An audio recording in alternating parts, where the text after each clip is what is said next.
দিল্লি চেয়েছিল সেপ্টেম্বরে ব্রিক্সের আগে একটি দ্বিপাক্ষীয় বৈঠক সেরে ফেলতে। খোদ হাই কমিশনার নিজে মোদির সাথে জরুরি বৈঠক করে তারিখ চূড়ান্ত করার প্রস্তুতিও নিচ্ছিলেন।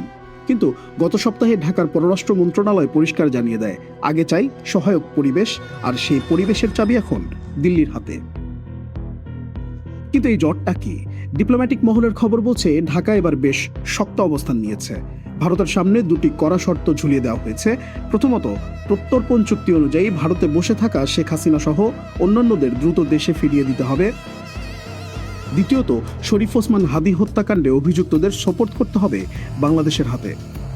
মন্ত্রণালয় সাফ জানিয়ে দিয়েছে, দিল্লির উত্তরের উপরই নির্ভর করছে পরবর্তী গতি প্রকৃতি। অবশ্য নবনিযুক্ত পররাষ্ট্র প্রতিমন্ত্রী জানিয়েছেন, দেশের স্বার্থকে সবার উপরে রেখে আলোচনা চলছে। প্রশ্ন হলো, হুট করে ঢাকার এই অনমনীয় ভাব কেন? বিশ্লেষকরা মনে করছেন, নেপথ্যে রয়েছে তিনটি বড় সমীকরণ।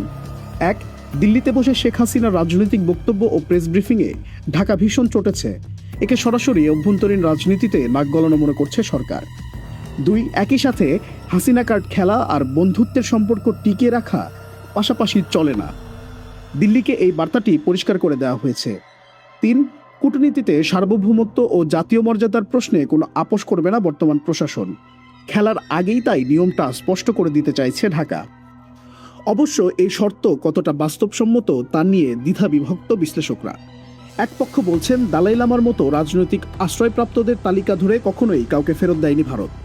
এটা জেনেও এমন শর্ত দিয়ে বৈঠক আটকে রাখা তিস্তার পানি বন্টন বা সীমান্ত নিরাপত্তার মতো জরুরি ইস্যুগুলোকে দীর্ঘমেয়াদে ঝুলিয়ে দিতে পারে। তবে সাবেক কূটনীতিকদের অন্য একটি অংশ মনে করছেন, এটি কোনো আবেগের বশে নেওয়া সিদ্ধান্ত নয়, বরং বাংলাদেশ ফার্স্ট নীতির সুনির্দিষ্ট রূপায়ণ। এতদিনের বিশেষ রাজনৈতিক দলের একপাক্ষিক সখ্য থেকে বেরিয়ে দুই দেশের সম্পর্কের ভিত্তিটাই ঝাড়াই বাছাই করে নতুন করে রিসেট করতে চাইছে বাংলাদেশ। পারভেজ, মানবজমিন ডেস্ক।